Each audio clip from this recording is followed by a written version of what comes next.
Hello, my name is Randy Ernst, and I am a member of the University of Nebraska at Lincoln's Carnegie Project on the Education Doctorate cohort, the second one that's been run at UNL, and I'm excited to say that I'm coming to the conclusion of my written comprehensive exams. It's taking a slight twist by videotaping my response to what would be the fourth strand.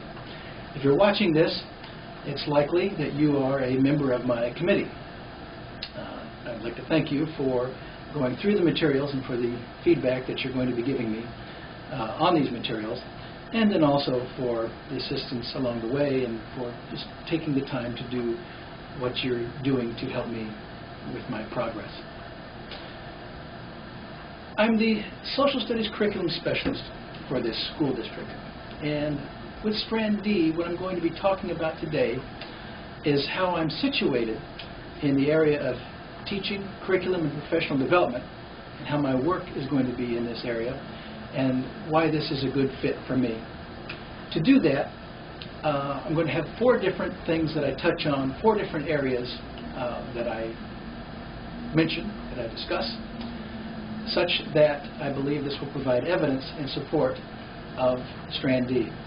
Those four things, I'm going to be saying what makes me uniquely positioned to do the work that I'm going to be doing and to work within curriculum, teaching, and professional development. I'm going to be talking about why I'm doing this, why take this on. I'm also going to be talking about how I propose to advance understanding and improve practice that fit the needs and goals of the people I work with and my role as a practitioner. And then finally, I'm going to talk about why this matters. So what? Answering the question, so what?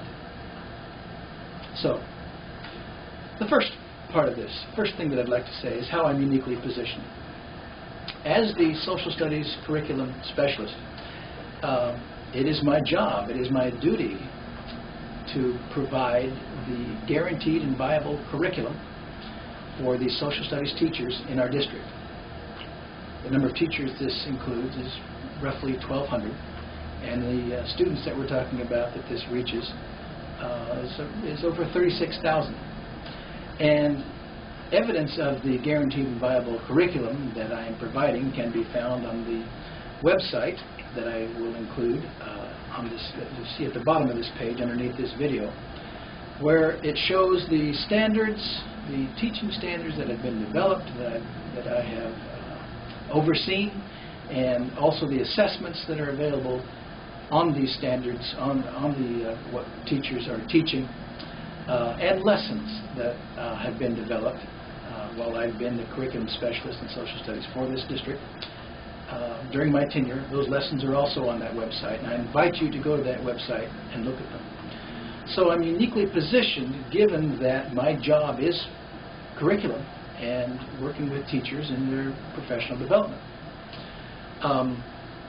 So this is a very good fit for me, and I believe it's also a good fit given the classes that I've been taking in the CPED cohort, the classes that have prepared me to be in the position that I'm in now, whether it's any of the methods classes that we've taken or the independent studies that I've taken on critical thinking skills or professional learning communities. All of these have put me in a position now to where I feel very prepared to be working with the research that I'm taking on. Second, why do this?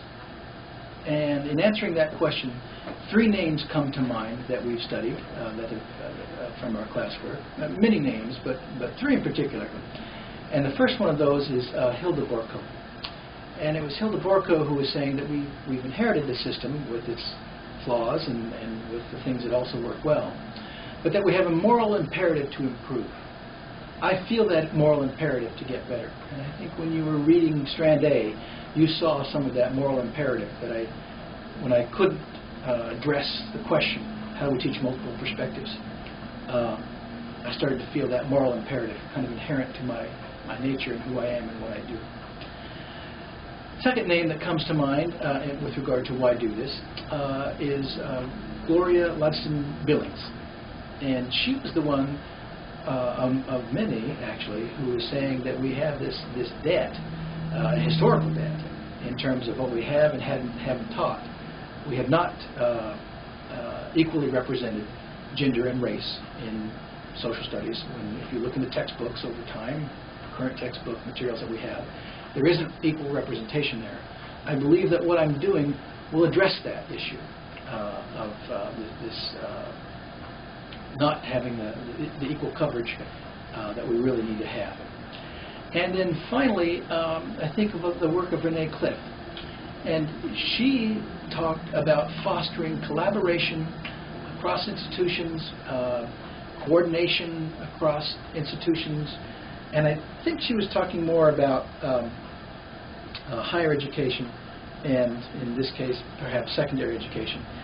But I'm thinking more about collaboration amongst the people in the buildings where I work, because there does seem to be a lot of independent work, good things going on that hasn't been shared, and I'm looking to do something to create a model that can be shared and make and hopefully improve and advance understanding in my particular area.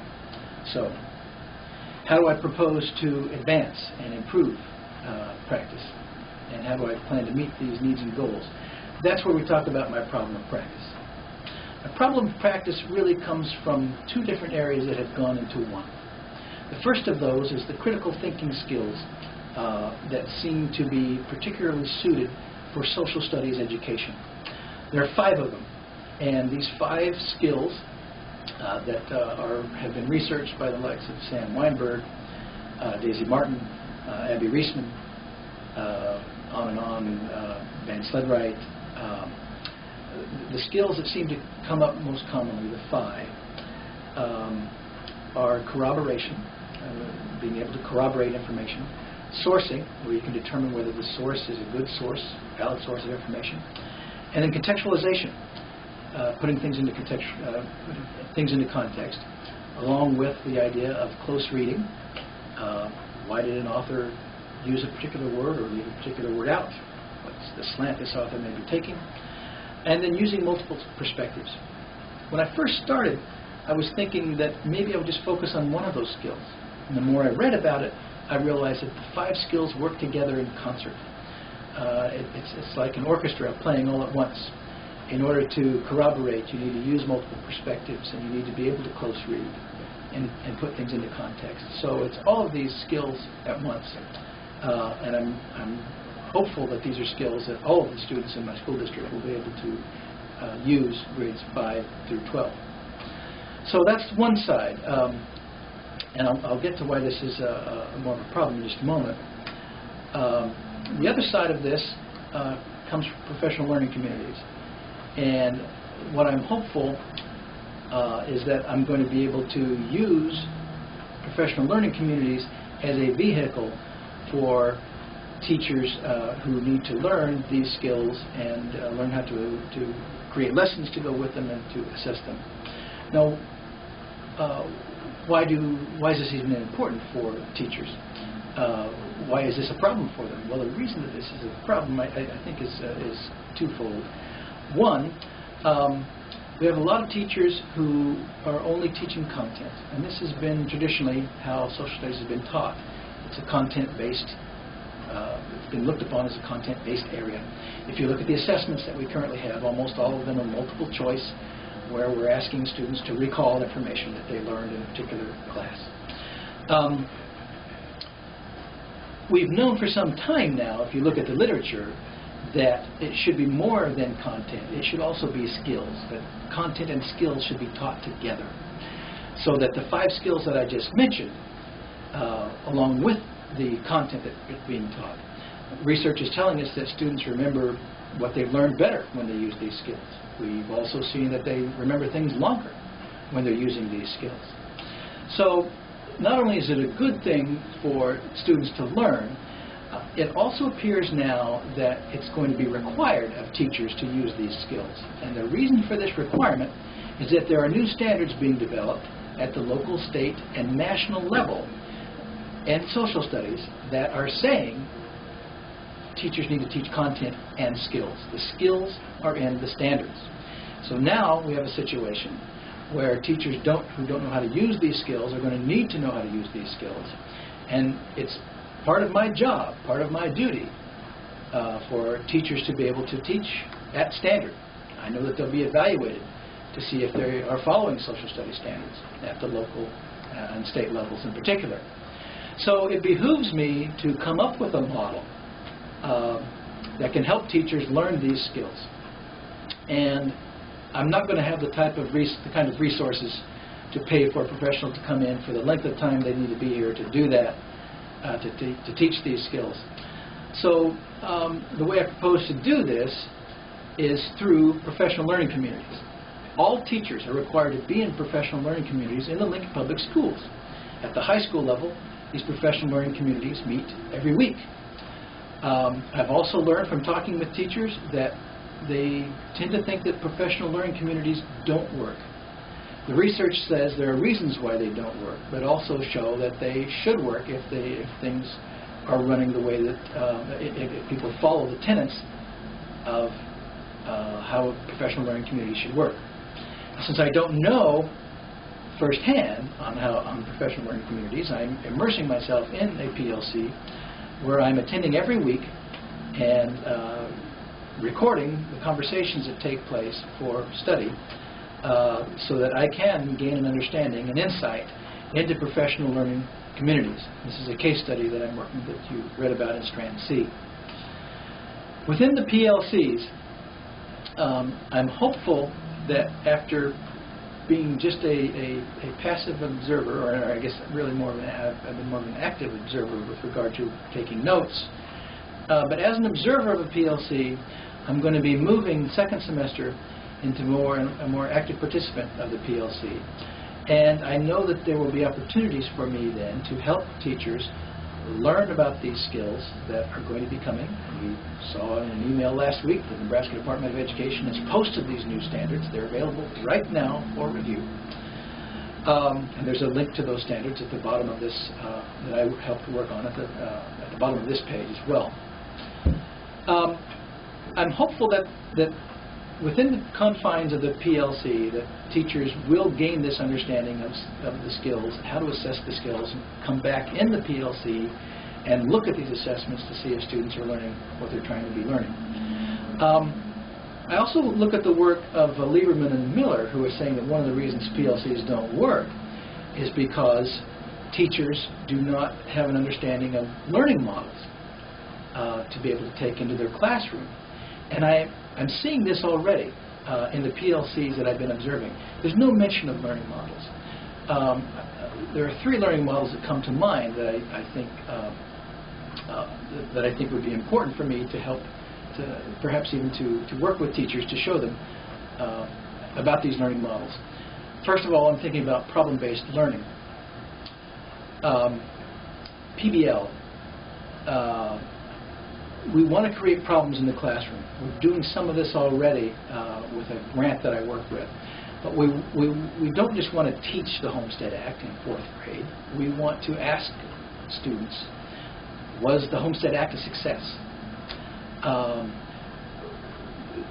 This is creating a problem in the classroom helps in so many different ways. It helps, we think it's when students become more responsible for their own learning, they tend also to learn more and to retain the information longer. Why do we have a Bill of Rights? Let's pose that as an issue for students to try to solve. I'm also, as we're working with the new standards, as we're developing new standards, I'm going to be showing the Understanding by Design, Wiggins and McTeague, of how this works, with starting out with an inquiry to be able to produce the classroom where there are the problems that have to be solved. So I think that these 2 in particular are starting points for teachers to understand. If they understand PBL and Understanding by Design, that will be helpful. I know I'm going to receive resistance. I know that teachers are going to say, I don't think students can learn these skills. I don't think they have the capacity. And this is a place where I can bring in the Unified Learning Model. This is another model, and perhaps the primary model that I see working now with regard to the PLC. because it's in the ULM that we're debunking the notion with regard to ability in this case. What we're talking about are working memory, knowledge, and motivation. So if we can properly motivate, if students have background knowledge, if they have if they're allocating their memory to things, then we believe that unified learning model is something that can be very useful. But it's more than that. I mean, as I look at the unified learning model, as I try to get a better understanding of it, I see how it's a perfect fit with these skills, because we're talking about the fluid intelligence and the working memory as they're working with the materials, going beyond the textbook, as we're using multiple perspectives to look at various issues. Students will come in with some knowledge already, but there's more knowledge to be gained.